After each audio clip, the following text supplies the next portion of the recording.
আমার লেখাপড়া করার খুবই ইচ্ছা ছিল, কিন্তু আমার শাশুড়ি তা চাইতো না। আমি লেখাপড়া করি এটা আমার শাশুড়ি সহ্য করতে পারত না। আর তাই শ্বশুরকে একদিন আমার শাশুড়ি কানে কানে কি যেন বলে।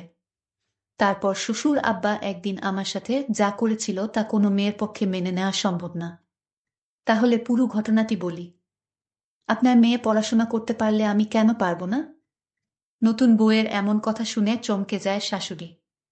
তারপর বলে, তুমি এই বাড়ির বউ আর সে এই বাড়ির মেয়ে। তার সাথে নিজের তুলনা করতে গেলে চলবে না বৌমা। আর নতুন বিয়ে হতে না হতেই এমন মুখের উপর কথা বলছো। এখনো দিন বাকি আছে, না জানি তখন কি করবে। ইকরা তখন বলে, যদি পড়াশোনা নাই করতে দিবেন তাহলে বিয়ের আগে কেন বলেছিলেন যে বিয়ের পর মেয়ে পড়াশোনা করতে পারবে? ইকরার শাশুড়ি তখন বলে, এটা তো এমনিতেই মুখের কথা বলেছিলাম।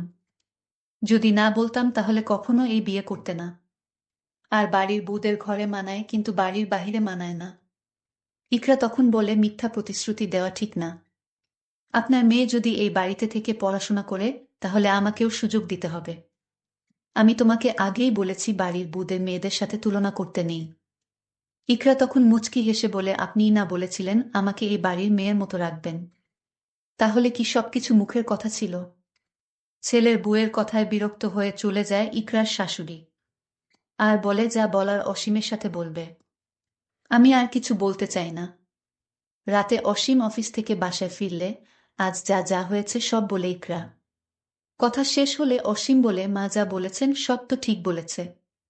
তুই এই বাড়ির বউ, এখন এসব পড়াশোনার কথা বলা মানায় না তোমাকে। তোমার সংসার সামলাবে, এখন পড়াশোনা করার প্রয়োজন নেই।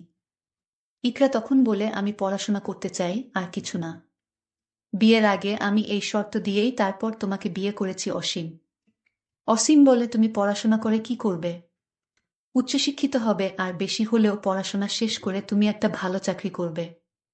এর বেশি তো কিছু না। আমি পড়াশোনা করতে চাই। চাকরি করব নাকি করব না এটা পরে দেখব।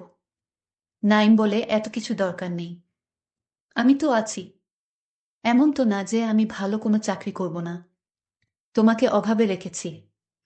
ইকরা তখন চোখের কোণে জল নিয়ে বলে, আমার বড় বোনকেও তার স্বামী একই কথা বলেছিল। আমার বড় বোন আমার থেকেও বেশি মেধাবী ছিল। অভাবের সংসার, বড়লোক পরিবার দেখে এসএসসি পরীক্ষার সময় বিয়ে দিয়েছিল।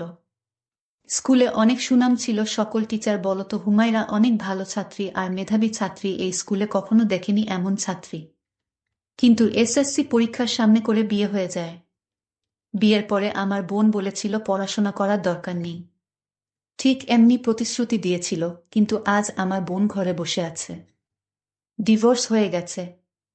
কোলে 3 বছরের একটা সন্তান। যদি ঠিকমতো পড়াশোনা করতে দিত তাহলে মানুষের বিভিন্ন কথা শুনতে হতো না। সবকিছু নিজেই গুছিয়ে নিতে পারত। অসীম তখন বলে, তোমার কি মনে হয় আমাদের সম্পর্ক একদিন নষ্ট হয়ে যাবে? আমি জানি না কি হবে। তবে এতটুকু জানি, সম্পর্ক গড়তে অনেকটা সময় লাগলেও ভাঙতে কিন্তু 1 মিনিট যথেষ্ট। আমার আপুর সাথে যা হয়েছে তারপর থেকে আমি আর কাউকে বিশ্বাস করি না। অসীম বলল, আচ্ছা ঠিক আছে, আস্তে আস্তে বিশ্বাস হয়ে যাবে। এটা বলে অসীম চলে যেতে চাইল। দরজা থেকে বাহির হওয়ার সময় পিছন থেকে ইকরা বলল, দাঁড়ান। পিছন থেকে ফিরে দাঁড়ায় অসীম। আপনি কিন্তু আমার কথার এখনো জবাব দেন নাই। জবাব না দিয়ে চলে যাচ্ছেন, এটা কিন্তু ঠিক না। অসীম বলল, কিসের জবাব? ইকরা কিছুটা অস্বস্তি নিয়ে বলল, আমি আপনার সাথে আমার পড়ালেখার কথা বলেছিলাম। অসীম বলল, এই বিষয় নিয়ে পরে ভেবে দেখব আমি। মাত্র 1 সপ্তাহ বিয়ে হয়েছে, ধৈর্য ধরো। আর 3 মাস পরে আমার এইচএসসি ফাইনাল পরীক্ষা। আমি আর সময় অপচয় করতে চাই না। আমার ভাই নাইমকে বলে দিয়েছি আমার বইগুলো দিয়ে যেতে। কালকে সকালে নাইম আসবে। এখন আপনাদের থেকে অনুমতি নেওয়ার জন্য আমার দরকার নেই। কারণ আমি বিয়ের আগেই বলেছি ঘর সংসার সামলাপ আর পড়াশোনা করব। অসীম কিছুটা বিরক্ত নিয়ে চলে যায়। এতক্ষণে অসীম বুঝে গিয়েছে ইকরা অনেক জিদ্দি একটা মেয়ে। যা বলছে তাই করবে। পরের দিন সকালে ভাই আসে। আজ শুক্রবার, সবাই বাসায় আছে। নাইম এসে কলিং বেল বাজায়। অসীমের মা এসে দরজা খুলে দেয়। নাইমের হাতে বড় একটা ব্যাগ দেখে বলে, এই ব্যাগের মধ্যে কি আছে? নাইম বলে, আপুর ফাইনাল পরীক্ষা 3 মাস পরে। তাই বইগুলো দিতে আসলাম। এই কথা শোনার পরে অসীমের মায়ের মাথা গরম হয়ে যায়। তারপর অসীমের সামনে এসে বলে, তুই কি অনুমতি দিয়েছিস পড়াশোনার জন্য? না, আমি কিছু বলি নাই পড়াশোনা নিয়ে। ইকরা বলে দিয়েছে পড়াশোনা করার জন্য কারোর অনুমতি নেওয়ার দরকার নেই।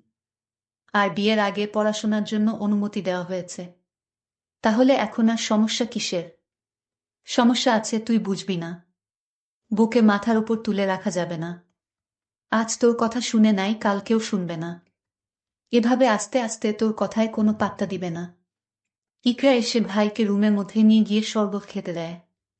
অনেক রোদের মধ্যে আসছে। মুখটা একদম পুড়ে গিয়েছে। ক্লাস 9-এ পড়ে 9। অসীমের মা বলে, তুই দাঁড়া, আমি মজা দেখাচ্ছি।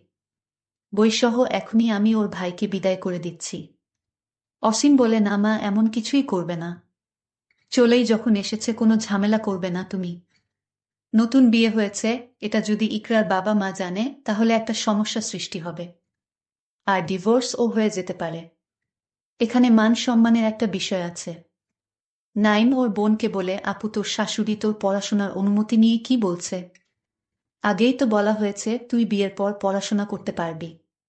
নাইম ওর দুলাভাইয়ের সাথে বাইরে গিয়েছে, তখন ইকরার শাশুড়ি এসে বইয়ের ব্যাগটা নিয়ে চলে যায়। ইকরা বাধা দিতে চাইলে ধাক্কা মেরে পাশে ফেলে দেয়। ইকরা মাথায় প্রচণ্ড আঘাত পায়। ঠিক তখনই রুমের তার শ্বশুর উপস্থিত ছিল। শ্বশুর তাকে হাসপাতাল নিয়ে যায় এবং ব্যান্ডেজ করে বাসায় চলে আসে। আমার শ্বশুরকে আমার শাশুড়ি ডাক দিলেন, এইদিকে আসেন, কথা আছে আপনার সাথে। শ্বশুর তখন ডাক শুনে চলে গেলেন। আমার শাশুড়ি আমার শ্বশুরকে কানে কানে কি যেন বললেন। আমি শুনতে পাইনি। আমার কেন জানি আমার শ্বশুরকে সন্দেহ হলো। আমার শাশুড়ি কার পড়া পেয়ে শ্বশুর আগের মতো আমার সাথে তেমন ভালোভাবে কথা বলে না। অসীম রাতে বাড়িতে ফিরল, তখন তার মাথায় ব্যান্ডেজ দেখে বলল, কি হয়েছে তোমার, ব্যান্ডেজ কেন তোমার মাথায়? আপনার মা আমাকে ধাক্কা মেরে ফেলে দিয়েছে, আমি আমার ভাইয়ের কাছ থেকে বই নিয়ে পড়তে বসলাম তাই। আমি আগেই বলেছি তুমি এসব পড়াশোনা এখন বাদ দাও, কি হবে এত লেখাপড়া করে। এই কথা বলে অসীম বলল, আমার একটা চাকরি হয়েছে শহরে, তাই আমি আগামীকাল চাকরিতে চলে যাব। আমি তোমার সকল খবর ফোনে নিব। মায়ের সাথে ঝগড়া করবা না। তোমার যা কিছু লাগে আমাকে ফোনে বলবা। আমি সব তোমাকে দিব। আমার কিছুই দরকার নেই, কত স্বপ্ন ছিল লেখাপড়া করার, আপনি এটাই যখন দিতে পারলেন না, তাহলে আমার আর কিছুই চাওয়ার নেই। অসীম বলল, আমি আগে চাকরিতে জয়েন দেই, তারপর দেখা যাবে। পরদিন সকালে সবার কাছ থেকে বিদায় নিয়ে চলে গেল আমার স্বামী অসীম। এইদিকে শাশুড়ির কান পড়া পেয়ে আমার শ্বশুর যেন কেমন হয়ে গেছে। আমার দিকে তার শ্বশুর সবসময় এক অন্যরকম দৃষ্টিতে চেয়ে থাকে আর বলে, বৌমা চিন্তা করো না, সব ঠিক হয়ে যাবে। এখন আমি আমার স্বামীর রুমে একা ঘুমাই। একদিন রাতে আমার রুমে আমি একটা অদ্ভুত শব্দ পেলাম, মনে হয় কে যেন আমার রুমে হাঁটছে। আমি এই শব্দ শুনে ঘুম থেকে উঠে দেখলাম কেউ নাই আমার রুমে। এটা তো শহরের বাড়ি, আর এখানে তো কোনো ভূত থাকার কথা না। তাহলে কে আমার রুমের পাশে ছিল? আমার মনে মনে সন্দেহর সৃষ্টি হলো। এটা কি হতে পারে, মানুষ না অন্য কিছু? এসব ভাবতে ভাবতে আমি ঘুমিয়ে পড়লাম। ঘুমের মধ্যে আবার আমি আমার রুমে একটা শব্দ পেলাম, শব্দটা হাঁটার। মনে হয় আমার রুমে কেউ হাঁটছে। দেখলাম আমার রুমে কেউ নাই। আমার মনে হয় আমি দুঃস্বপ্ন দেখেছি। আর ঘুম হলো না। সারা রাত জেগে রইলাম। এরপর দিন আমি আবার ঘুমাতে গেলাম। ঠিক তখন রুমের জানালা দিয়ে লক্ষ্য করলাম কে যেন আমাকে লক্ষ্য করছে। আমি দেরে গেলাম, জানালার কাছে গিয়ে দেখলাম কেউ নাই, তবে কিছুটা যেন আমার সুরের মতো আন্দাজ করলাম। তাহলে কি আমার সুর? না, এখানে সুর আসবে কেন? আমি একটা দুশ্চিন্তার মধ্যে পড়ে গেলাম। আসলে আমার সাথে এমন হচ্ছে কেন? এর মধ্যে শাশুড়ির ডাক পড়ল, বুমা কোথায় তুমি? এত সময় ঘুমালে হবে। আমার শাশুড়ি বলল, কে নাও মা, অনেক বেলা হয়েছে। শাশুড়ির আদর যেন উদলে পড়ছে। এই তো কতদিন আগে শাশুড়ি আমার ধাক্কা দিয়ে মাথায় আঘাত করে, আর আজ তার এত দরদ কোথায় থেকে এলো? আমার শাশুড়িকে কেমন যেন এক সন্দেহ হলো। আমি কোনো কথা না বলে আমার রুমে ঘুমাতে গেলাম। পরদিন সকালে ঘুম থেকে উঠে আমি যখন নাস্তা করতে বসি, তখন আমায় ডাক দিল আমার শ্বশুর। আমি শ্বশুরের রুমে গিয়ে দেখি শ্বশুর নেই। কি আশ্চর্য! আমি কিছুই বুঝতে পারছি না, আমার সাথে এটা কি হচ্ছে। আমার মাথায় নানা রকম চিন্তা আসতে শুরু করল। আমি এখন মনে মনে সিদ্ধান্ত নিলাম, এটা কে এবং কেন এখানে আসে, আমার কাছে কি চায়, আমার সবকিছুই জানতে হবে।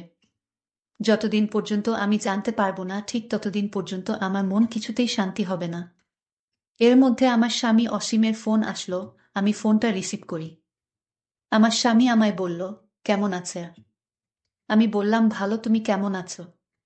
ভালো। আচ্ছা, তোমার কোনো সমস্যা হয়নি তো? মা বাবার সাথে মিলেমিশে থেকো, ঝগড়া করো না। আর তোমার কিছু লাগবে? আমি বললাম, না, কিছু লাগবে না। যদি লাগে তাহলে আমি বলবো। ঠিক আছে, আমি সামনের সপ্তাহে বাড়িতে আসবো, তুমি কোনো চিন্তা করো না। এরপর আমি মনে মনে সিদ্ধান্ত নিলাম, আমার রুমের পাশে কে থাকে এই রহস্য বের করতে হবে। আর কিভাবে ধরা যায় তার জন্য ঘরের দরজার কাছে, অর্থাৎ যেখানে সে পা রাখে, সেখানে আমি পায়ের চাপ নেওয়ার জন্য বা জুতার চাপ নেওয়ার জন্য আমি একটু মাটি পানির সাথে ভিজিয়ে কাদা করে ঘরে যেভাবে মোচন করে, ঠিক সেইভাবে রুমের নিচের জায়গাটায় কাদা দিয়ে মোচন করে দিলাম। এখন যে কেউ এখানে এসে দাঁড়ালে তার জুতার ছাপ লেগে থাকবে, আর তা দেখে আমি সহজেই বের করতে পারবো এটা কে এবং কি চায়। পরদিন সকালে যখন আমি ইচ্ছু করেই রুমে যাই, তখন আমি লক্ষ্য করলাম এখন কেউ আসে না। আমি ভাবলাম রাতে হয়তো আসবে, আর তাই রাত পর্যন্ত অপেক্ষা করতে লাগলাম। তার মাথার অংশটা কিছুটা আন্দাজ করতে পারলাম, কিন্তু আমি শিওর না এটা কে। তারপর আমি যখন রুম থেকে বের হই, তখন আমি তার জুতার চাপটা দেখে আমার মাথায় যেন আকাশ ভেঙে পড়ল। দেখলাম আমার আপন ছোট ভাইয়ের জুতার চাপ। তাহলে নাইম এখানে কিভাবে আসবে? আর সে এখানে আসবে কেন? সে তো আমাদের বাড়িতে, এটা তো দেখছি আমার ভাই নাইমের জুতার ছাপ। না, এটা হতে পারে না। আমি ভুল দেখছি না তো? আমি স্বপ্ন দেখছি না তো?